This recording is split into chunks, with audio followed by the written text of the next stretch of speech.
সংবিধান সংস্কার নয়, পুনর্লিখন চায় জাতীয় নাগরিক কমিটি। গণপরিষদ গঠন করে নতুন সংবিধান বাস্তবায়ন সহ সংস্কার কমিশনকে ৬৯ দফা প্রস্তাবনা জমা দিয়েছে প্রতিনিধি দল।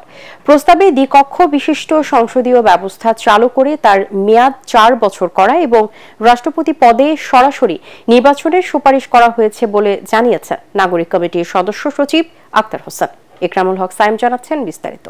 এলো ভিশন মুশকিল আসান অফার। যে কোনো ব্র্যান্ডের পুরনো ফ্রিজ নিয়ে চলে আসুন ভিশন শোরুমে আর নিয়ে যান নতুন ভিশন ফ্রিজ 20% পর্যন্ত ছাড়।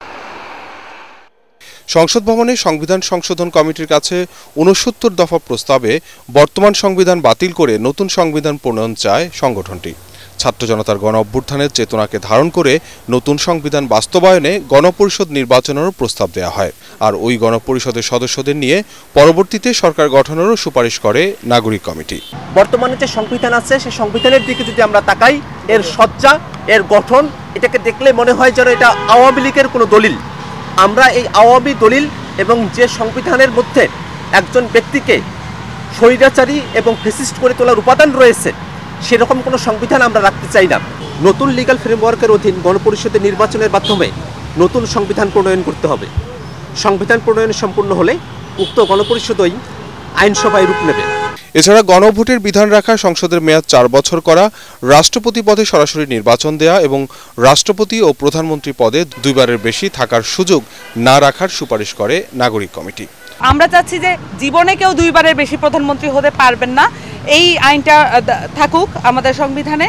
এবং একই সাথে আমরা দেখছি যে এখানে দল প্রধান, সংসদ নেতা একই ব্যক্তি হতে পারছেন। আমরা চাই যে দল প্রধান এবং সংসদ নেতা আলাদা আলাদা ব্যক্তি হবেন।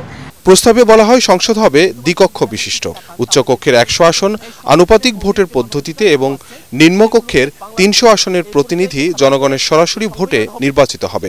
উচ্চকক্ষ জাতীয় পরিষদ এবং নিম্নকক্ষ আইনসভা বলে পরিচিত হবে।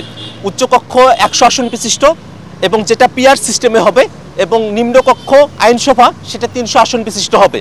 সংরক্ষিত নারী আসনের ক্ষেত্রে আমরা বলেছি সেটা থাকতে পারে, তবে সবাইয়ের পরিক্রমায় সেই জিনিসটা একসময় গিয়ে হয়তো বন্ধ হতে পারে। মঙ্গলবার দুপুরে সংবিধান সংস্কার কমিশনের কাছে লিখিত প্রস্তাবনা জমা দেয় জাতীয় নাগরিক কমিটির 7 সদস্যের প্রতিনিধি দল।